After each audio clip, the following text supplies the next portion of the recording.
Look at the nice shower. Looks like it was just remodeled, brand new. Let's go in.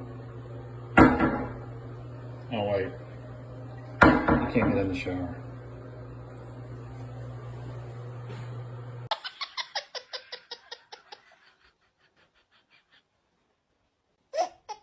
The customer of this vehicle brought it in as they said they've tried to fix their drive shaft, but still have a bad vibration while driving.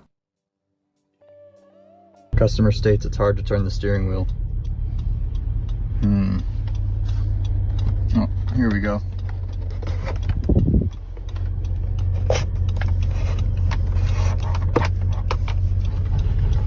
Customer states they've been hearing a grinding noise for quite a while, and now their brakes don't work. The technician found that they've been driving around for quite a while with a missing caliper bracket bolt, which caused the caliper and caliper bracket to grind on the inside of the wheel. And this customer came in as they can hear a grinding noise and see sparks underneath their car while driving. The technician said this customer's car is so low that the exhaust and fuel tank drags on the ground. The shop recommended to the customer to bring their car back to stock height and get a new exhaust, but the customer declined all repairs.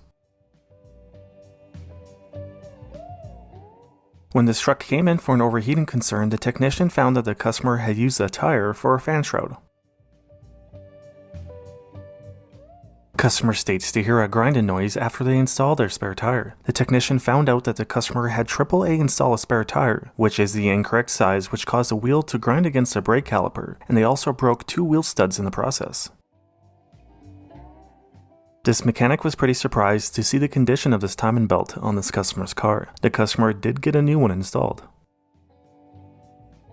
And this vehicle was towed in as the customer is having transmission issues. The technician said the customer installed a new battery on its side, which caused the battery acid to leak out of the battery onto the transmission pan cover and damaged the valve body of the transmission. This mechanic found all of this cash underneath a floor mat of a customer's car when it came in for an inspection. So you're an artist? Yeah. Are you good at it?